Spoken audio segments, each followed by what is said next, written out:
wanted to share with you just how important sleep actually is, but also 5 or 6 things maybe that you can do to set yourself up for a good night's sleep. Small habits, big changes. Let's dive in. There is a method to the madness of my StableTable. As we started with hydration, moved our way into exercise and nutritious meals, and now landing on one of the most important, if not the most important, of quality sleep. There is a build up to that. There's a natural progression. That's why if you haven't seen the 3 previous episodes on hydration or exercise or nutritious meals, please start at the beginning. There is actually a lot of research and time has gone into building these foundational blocks in such a way that by the time you get to sleep, as in the 4th pillar in my StableTable, by the time you get to that, you've somewhat got your routine down for hydration. You're feeling hydrated on most days. You actually are getting out every day, 10 minutes every day outside and doing some walking. And then you're getting into your meal prep and preparing more nutritious, healthy options for you to grab in short notice or to have in your meals at home. By the time you've done those 3, you've kind of built up enough self-awareness, enough self-discipline, focus on caring for yourself and having that commitment that sleep will actually make sense. I think out of the 4, definitely sleep is the neglected one out of most people. In my experience, in their teens, 20s, there's really no regard for sleep amongst the masses. And then when you get into your 30s, you start to appreciate it. Your 40s obviously appreciate it quite a bit more. And after that, the rest of us, we cherish every minute, but not necessarily for the same reasons as we did when we were younger. Simultaneously, while I've been on this self-research and wellness journey myself, there's a lot of research coming out in the last 20 years that actually has coincided with my own research about the importance of quality sleep. There's tons of research out, but for years, people have said, get 8 hours, get 8 hours, 8 hours, 8 hours. Again, I don't believe that one size fits all, but I certainly, without tracking your hydration, your exercise, your nutritious meals, and all that intake, I don't think you'll ever know what your sleep means to you. If you don't have a biometric tracker and you haven't kept track of these other things, there's no way for you to differentiate where the influence is coming from. But in my research, what I can share with you is that sleep is essential, but it must be quality sleep. So we don't classify the time you spend in bed, when you're dozing off or in the morning when you hit the snooze button, 6, 7 times. We don't count any of that. So we're talking the light sleep and mid-level sleeps. Then we're talking deep sleep and REM sleep. So there is a formula in there that really is unique to each individual. And I've been bio-tracking my sleep here for just a number of months. I've wanted to, with a bio tracker, not myself, I've been tracking it for 20 years, but with an actual device, I've been tracking it since last year. And I'm just starting to see a little bit of how it fits into the puzzle, but I need more research before I can share with that. So stay tuned for a later episode. We'll go deeper into 2.0 on all 4 of the table legs, and we'll discuss quite a bit more sleeping benefits in that episode. For today, I wanted to share with you just how important sleep actually is, but also 5 or 6 things maybe that you can do to set yourself up for a good night's sleep.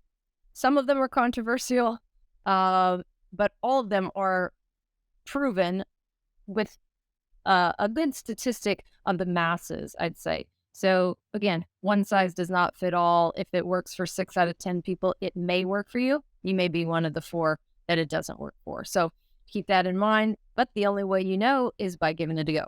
I think in today's day and age where it's go, go, go, hustle, hustle, hustle, do more is better, bigger, better, go, go, go, sleep is being neglected.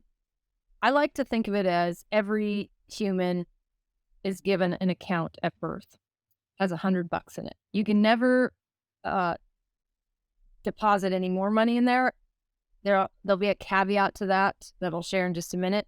But essentially, every year on your birthday, a buck is taken out. So if you've lived your life pretty in a healthy fashion, I'll say, if you have healthy habits, you've done well to treat your body well, you'll only get $1 taken out each and every birthday. If you're slamming around, treating your body really in a rough manner, you're drinking, you're consuming sugar, other recreational drugs, prescription drugs, excess caffeine, you're working too much, your adrenals are getting burnt out, you have emotional stress from relationship hardships, maybe just having a bunch of kids will do that.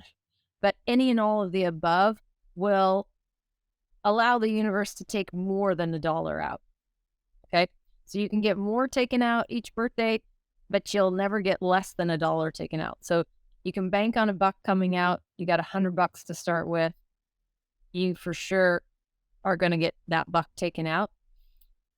Where it gets interesting is how you behave over time. First 10 years, we're going to give you a freebie. There's a lot going on. You're learning how to be a human. No worries. In your teenage years, your 20s, and your 30s, even into your 40s, you can compound some interest on this account.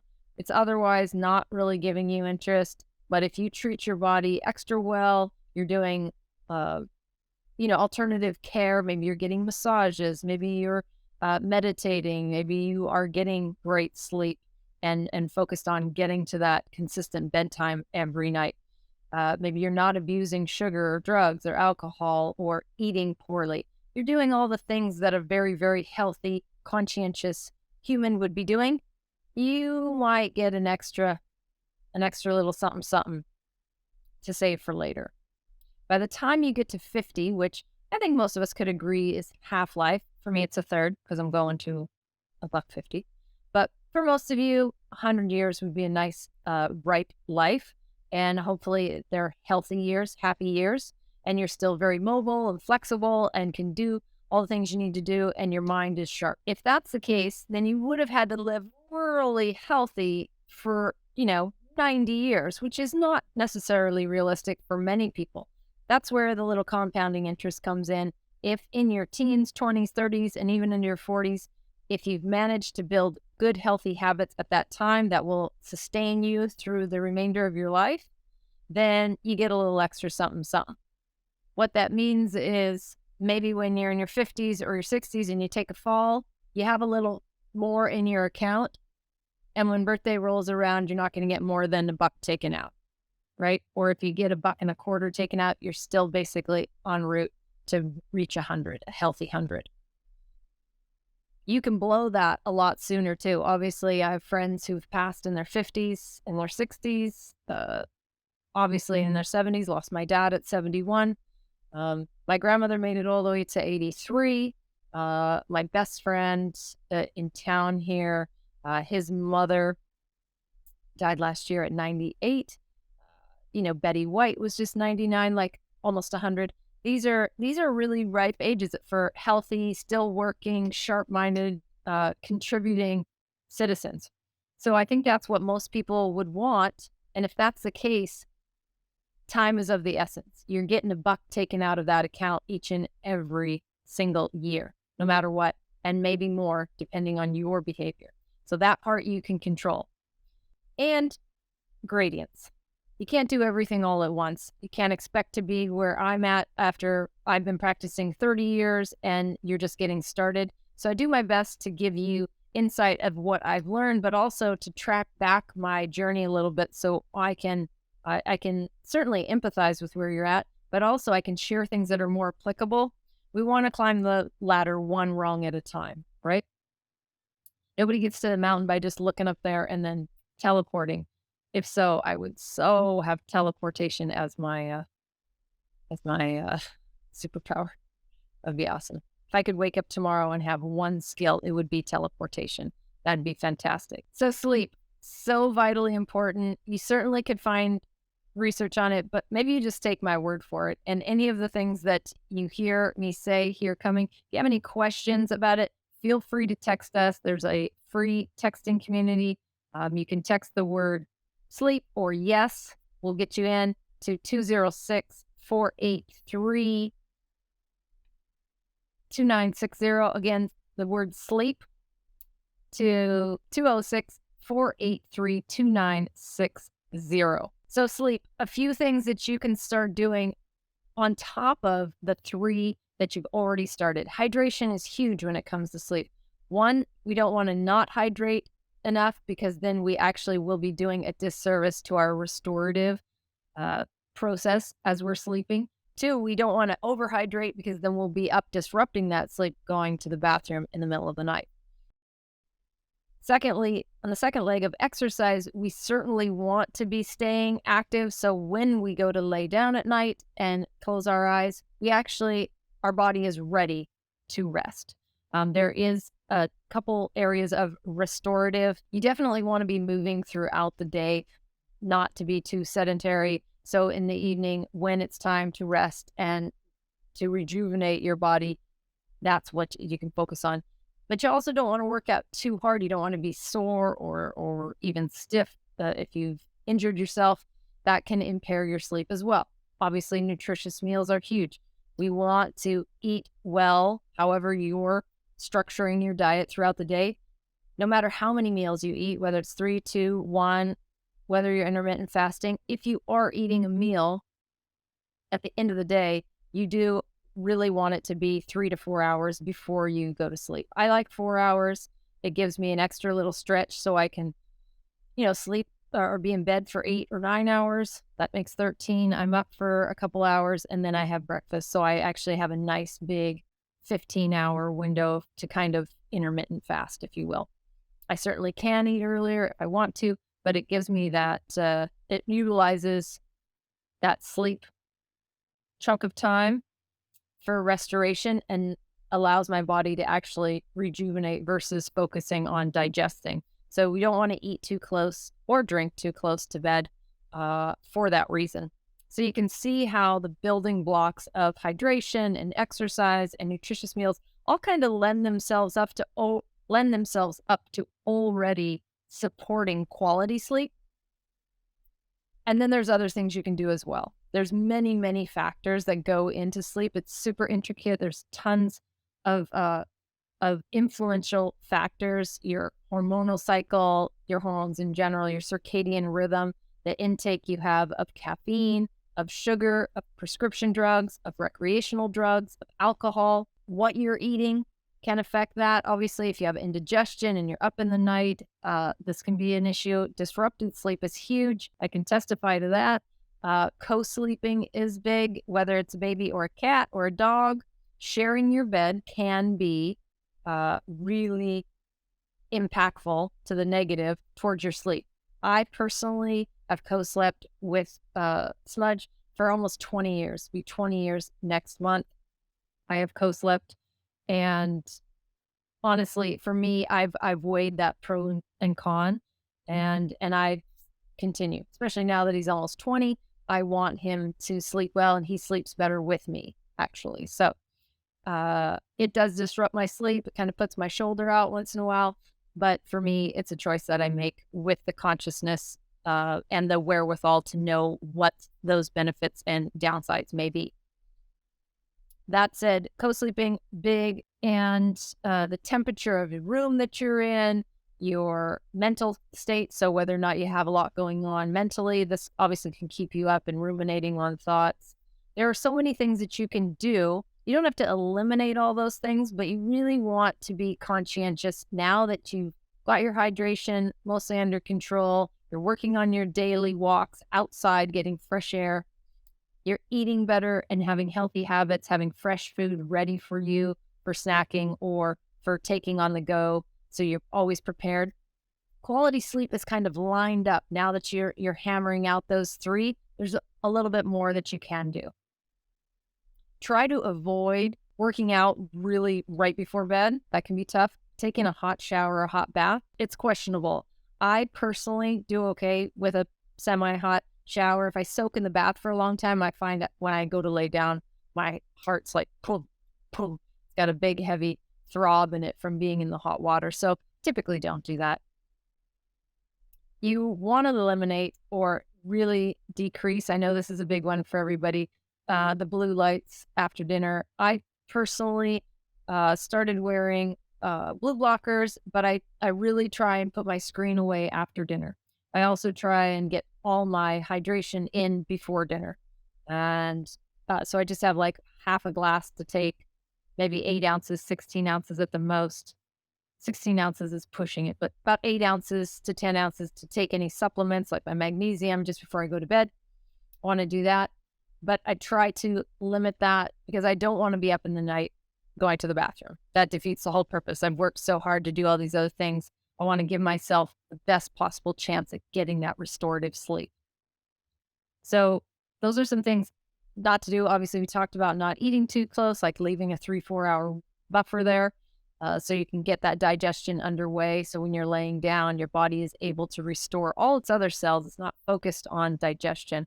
There's a huge difference there. If you snack late at night, and I used to, when I was working out extensively and really, really active, I could not go to bed without some kind of protein snack.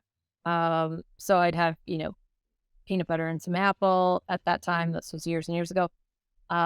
Maybe a bowl of chia, something that gave me a little sustenance because I would wake up at midnight hungry. So I had a fast metabolism. You have to know your body. Again, everything is really fine-tuned to you, but you have to start somewhere or else you will not know what's working. You also need to track it. I'm a big believer in the tracking device, like a biometrics. I'm not a big believer and I'm not a supporter of having any electronics in the bedroom. I think that's big, but we will talk about that at the 2.0 episode coming up. So things that you can avoid, I gave you those. A few things that you can do in addition to those avoidances is you can either crack a window, have a fan going, keep your room at a lower temperature so you're not getting warm in the night. Your body will restore itself better being just a degree below your regular body temperature, so a little bit cooler. Obviously, you don't want to be too cold though, so you're going to have to figure out where that sweet spot is. You certainly can put some lavender on your pillow, have some chamomile tea or something not too far before bed. We'll get into a little bit more of the energies of different foods and whatnot in future nutritious meals, the 2.0 coming up. But for now, whatever calms you or soothes you, if it's not a drug, I'm a huge proponent of it to help you ease yourself into bed, right? You can consider blackouts. I have blackouts on my windows or really dark shades so you're not getting the sunlight once we get into summer. For me, I leave my blackouts up in the wintertime, so actually the sun is what wakes me up. In the summertime, the sun's up. I'm usually up well before the sun, but it's too bright at night when I go to bed, 9 o'clock at night on the West Coast here. It's still pretty bright out, so I want to have my shades down so I can instantly get into that space. There's lots that you can do. Pick one thing and just try it.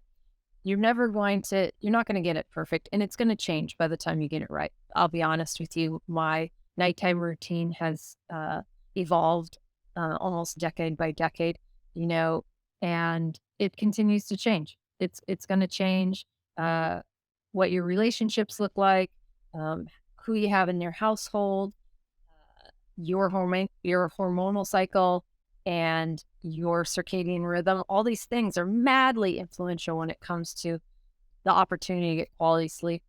I just want to reiterate how important it really is. You won't know how important it is until it's too late if you don't believe me. So I've seen too many people go down the path of wearing themselves thin, and I do a lot of work. I'm a busy person. I'm very physically active, and that's good. In your teens, 20s, 30s, 40s, I'm a big proponent of that.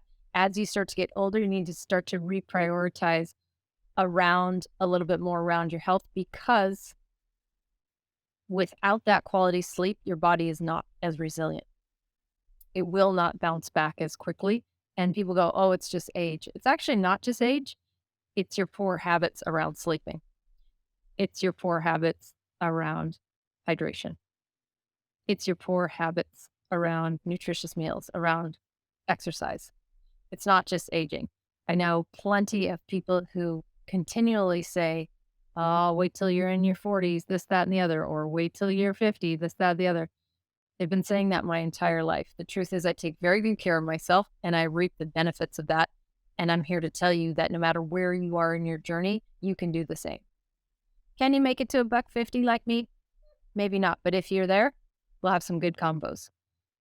If you want 100 years of healthiness, you want to be around for your kids' weddings, for your grandkids' weddings, start today with where you're at. If you haven't watched the first 3 episodes, go back and check out hydration first, then accelerate towards exercise, then get yourself to nutritious meals and meal prep, then come back and see the quality sleep. Honestly, they'll be so much easier for you in order. Okay. I want to thank you guys for your time. It's so fun to be able to share some of the things that I've learned, but also the texting community allows us to interact. So if you have any questions, your like I said, your particular lifestyle and how you operate is very unique to you.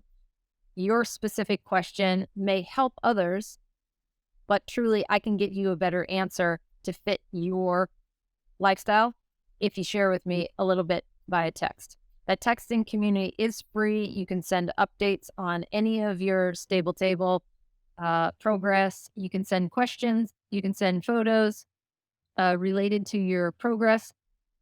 All free. It's just through your cellular carrier. You just text the word yes or the word sleep. We'll get you into the system.